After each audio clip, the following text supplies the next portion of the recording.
Hai saudara-saudaraku yang terkasih, salam sejahtera buat kita semua.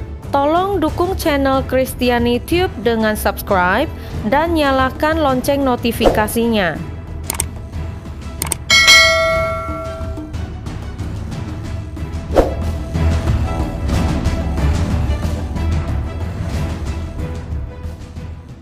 Kitab kedua dari belakang pada Perjanjian Baru ditulis oleh Yudas.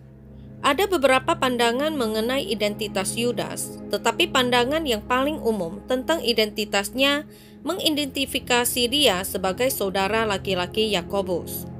Yakobus yang sama yang menulis kitab Yakobus pada Perjanjian Baru.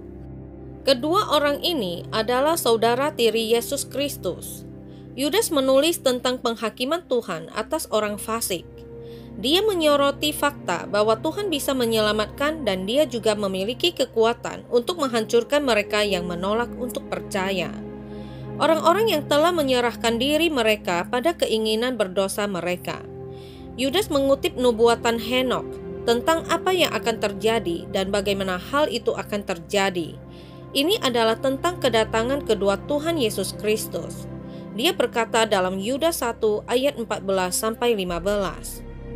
Juga tentang mereka, Henokh, keturunan ketujuh dari Adam telah bernubuat. Katanya, sesungguhnya Tuhan datang dengan beribu-ribu orang kudusnya, hendak menghakimi semua orang dan menjatuhkan hukuman atas orang-orang fasik, karena semua perbuatan fasik yang mereka lakukan, dan karena semua kata-kata nista yang diucapkan orang-orang berdosa yang fasik itu terhadap Tuhan. Kita perlu menyelidiki nubuat Henokh ini dengan hati-hati. Tuhan bisa saja menempatkan nubuatan ini di tempat lain di dalam Alkitab, tapi Dia sengaja menempatkannya di kitab kedua dari belakang Alkitab karena dalam kitab Wahyu, Yesus mengungkapkan dalam terang yang jarang diberitakan akhir-akhir ini. Yesus diungkapkan dalam terang yang banyak orang coba hindari dalam kitab Wahyu. Yesus dinyatakan sebagai hakim dan raja. Mari kita lihat nubuatan Henokh. Seolah-olah dia sedang mempersiapkan kita untuk pengungkapan Yesus Kristus dalam kitab terakhir dari Alkitab. Gambar kita dan gambar Tuhan kita Yesus Kristus adalah yang telah dilukis atau ditoreh pada pikiran kita oleh pelayanannya dalam Alkitab ketika dia ada di bumi ini. Sebagian besar gambaran orang-orang akan Yesus, kita melihatnya menunjukkan belas kasihan. Kita melihatnya sebagai penyelamat yang damai. Tapi bukan itu yang Henokh tunjukkan kepada kita. Henokh menunjukkan kepada kita kedatangan Yesus yang kedua kali. Henokh mengatakan Tuhan datang dengan beribu-ribu orang kudusnya ketika Tuhan Yesus kembali untuk kedatangannya yang kedua. Dia tidak akan datang seperti dia datang pertama kali. Kali ini dia tidak akan tidur di dalam rahim seorang perawan yang kemudian hamil selama 9 bulan. Kali ini dia tidak akan dilahirkan di kandang dan dibaringkan di palungan. Kali ini dia tidak akan dibaptis di sungai Yordan dengan Roh Kudus berupa burung merpati. Yesus di dalam air dan suara Tuhan mengatakan, "Inilah anakku yang kukasihi." Kali ini dia tidak akan memperbanyak ikan dan roti dan memberi makan 5.000 orang. Kali ini dia tidak akan diundang ke upacara pemakaman dan menghentikannya dan menghidupkan kembali orang mati. Kali ini dia tidak akan meludah ke tanah dan mengoleskannya pada mata seorang buta dan menyembuhkannya. Kali ini dia tidak akan membuat orang lumpuh berjalan dan menyembuhkan seorang wanita yang pendarahan. Kali ini dia tidak akan meninggalkan orang-orang kudus di surga. Kali ini dia tidak akan meninggalkan banyak malaikat yang ada di surga. Kali ini dia tidak akan datang sendiri. Apa yang kita lihat dalam nubuatan ini adalah bahwa Yesus tidak datang sendirian dalam kedatangannya yang kedua.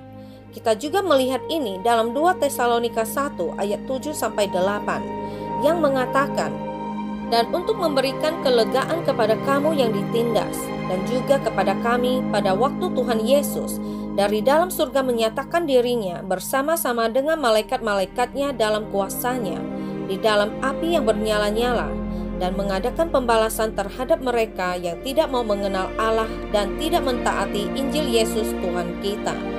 Ini juga mengkonfirmasi bahwa Yesus dalam kedatangannya yang kedua, dia tidak akan datang sendiri. Dan dia tidak akan datang untuk alasan yang sama. Dia datang pertama kali sebagai anak domba. Kedua kalinya dia akan datang sebagai singa dari suku Yehuda. Pertama kali dia datang dengan kedamaian. Kedua kalinya Henok memberitahu kita bahwa dia datang sebagai hakim. Anda lihat setelah kebangkitan Yesus Kristus dan sebelum kenaikan, Yesus terlihat datang dan pergi kepada orang yang berbeda, menampakkan diri kepada orang yang berbeda.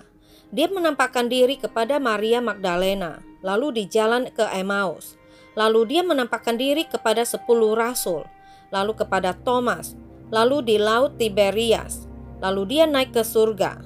Sesungguhnya para murid dan orang lain yang ada di sana melihat Yesus naik ke surga dalam kodrat manusianya. Dan kemudian kita menemukan bahwa Yohanes melihatnya dalam Wahyu 1 ayat 17.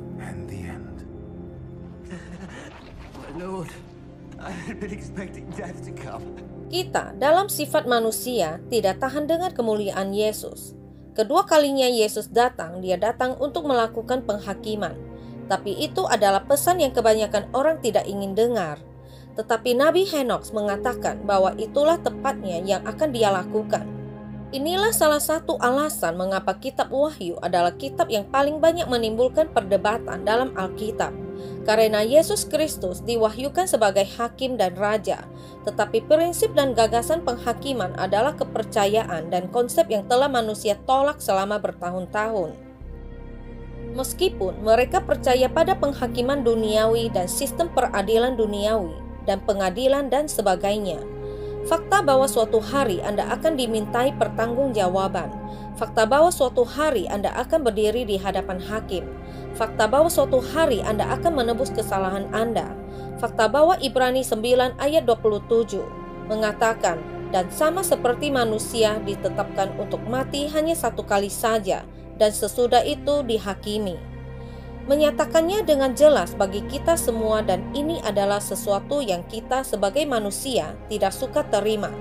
Tetapi faktanya adalah bahwa kita suatu hari akan berdiri di depannya, dan Yesus dalam kitab Wahyu diungkapkan sebagai hakim.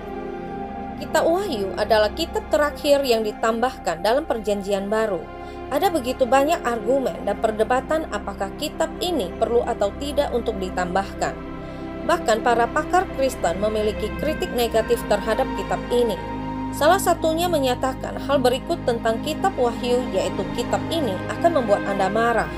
Ini adalah seorang pakar Kristen yang berpendapat tentang kitab Wahyu.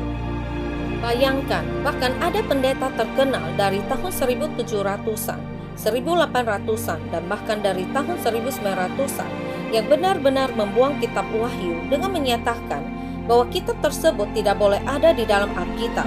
Itu adalah kesombongan. Mereka pikir mereka lebih tahu daripada Tuhan tentang apa yang harus atau tidak boleh Dia masukkan dalam firman-Nya. Seperti itulah sebenarnya penjelasan kamus dari kata sombong. Henok melihat Yesus akan datang sebagai hakim, tetapi dunia ini ingin menolak kebenaran ini. Dan itulah mengapa kitab Wahyu begitu diperdebatkan. Charles Lawson menjelaskan ini dengan sempurna. Dia menyatakan bahwa ada orang-orang yang masih ingin mempertahankan kalau Yesus sebagai bayi di palungan. Mereka menyukai masa kecil Kristus. Ada orang-orang yang membentuk seluruh pelayanannya pada apa yang Dia lakukan ketika Dia ada di bumi, dan mujizat yang Dia lakukan di Danau Galilea dan sekitarnya. Ada orang-orang yang ingin Dia tetap di kayu salib dalam penyalipan, dan dalam beberapa cara yang aneh.